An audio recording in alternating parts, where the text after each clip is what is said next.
अस्सलाम वालेकुम दोस्तों, कैसे हैं सब। उम्मीद है खैरियत से होंगे। तो दोस्तों, आज हम बात करेंगे दुनिया के सबसे बड़े डेको आर्ट स्टैचू के बारे में, जो ब्राज़ील की शान और दुनिया के न्यू वंडर्स में से एक है। जी हाँ दोस्तों, आज हम बात करेंगे क्राइस्ट द रिडीमर के बारे में और जानेंगे इसके टॉप 10 फैक्ट्स। वीडियो को एंड तक देखें और मेरे यूट्यूब चैनल को सब्सक्राइब करें ताकि इसी तरह हिस्ट्री से मुतालिक आपके नॉलेज में इजाफ़ा होता रहे। तो चलिए दोस्तों, वीडियो शुरू करते हैं। ब्राज़ील के रियो डी जनेरो में कोकोवाडो माउंटेन के ऊपर क्राइस्ट द रिडीमर बिलाशुबा दुनिया की सबसे ज़्यादा काबिल शनाख्त यादगारों में से एक है। लेकिन आप वाकई इस मशहूर मुजस्मे के बारे में कितना जानते हैं? मसीह के इस मुजस्मे के हक़ाइक़ जानने के लिए वीडियो को एंड तक ज़रूर देखें। Number 1, Christ the Redeemer reinforced concrete का इस्तेमाल करते हुए बनाया गया था और इसके बैरूनी हिस्से में 6 मिलियन सॉफ्टस्टोन टाइल का इस्तेमाल किया गया था। कहा जाता है कि ये टाइल बनाने वाले कारकुन कभी कभार इनकी पुष्ट पर नोट लिखते थे। इसका मतलब ये है कि ये नुमाया निशान छुपे हुए पैगामात से भरा हुआ है। नंबर 2, ये मुजस्मा पहाड़ी मकाम पर होने की वजह से आसमानी बिजली का साल में 3 से 6 बार हमलों का शिकार रहता है। 2014 में फीफा वर्ल्ड कप से पहले आसमानी बिजली की वजह से इसका एक अंगूठा टूट गया था।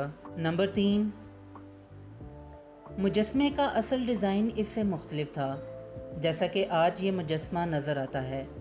इस मुजस्मे के एक हाथ में एक ग्लोब और दूसरे हाथ में एक सलीब था, मगर अब इसके दोनों हाथ खुले हुए हैं। नंबर 4, ये मुजस्मा दरअसल ब्राज़ील में नहीं बनाया गया था। ये सबसे पहले फ्रांस में फ्रांसीसी मुजस्मा साज पॉल लैंडोस्की ने तैयार किया था, जिसने मिट्टी के टुकड़ों से मुजस्मा बनाया था।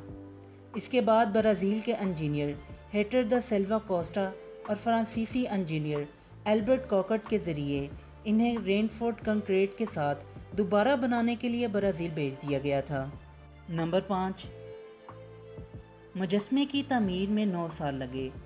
तामीर का काम 1922 में शुरू हुआ और आखिरकार 1931 में $2,50,000 की लागत के साथ ख़त्म हुआ।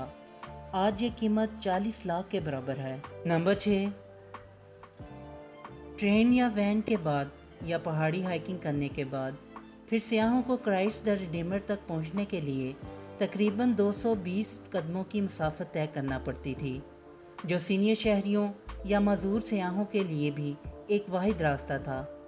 ताहम 2003 में मुस्तकबिल में तमाम सियाहों की सहूलत के लिए एक एक्सेलरेटर नस्ब किया गया ताकि ज़ायरीन ज़्यादा आसानी से सफ़र अंजाम दे सकें। नंबर 7,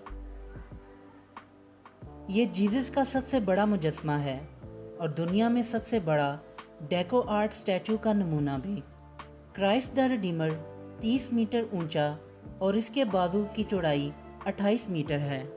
नंबर 8,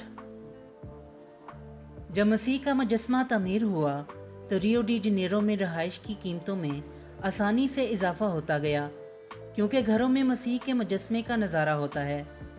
हत्ता कि मुजस्मे के मामूली से नज़ारे वाले अपार्टमेंट की कीमत बहुत ज़्यादा है उन घरों के मुकाबिल जिनमें इस मुजस्मे का नज़ारा नहीं, खा उनकी लोकेशन और साइज़ एक ही हो। नंबर 9, मुजस्मे की तामीर के लिए हल्के रंग का पत्थर इस्तेमाल किया गया था, लेकिन आज इसके रंग में तब्दीली आती जा रही है, यानी मसीह के मुजस्मे का रंग आहिस्ता आहिस्ता डार्क होता जा रहा है। नंबर 10, दुनिया के नए 7 वंडर्स में से एक वंडर होने की वजह से क्राइस्ट द रिडीमर को देखने हर साल तकरीबन 2 मिलियन लोकल और इंटरनेशनल टूरिस्ट आते हैं। रियो डी जनेरो में क्राइस्ट द रिडीमर मुजस्मे की दाखिली फ़ीस की कीमत फ़ी शख्स $25 है।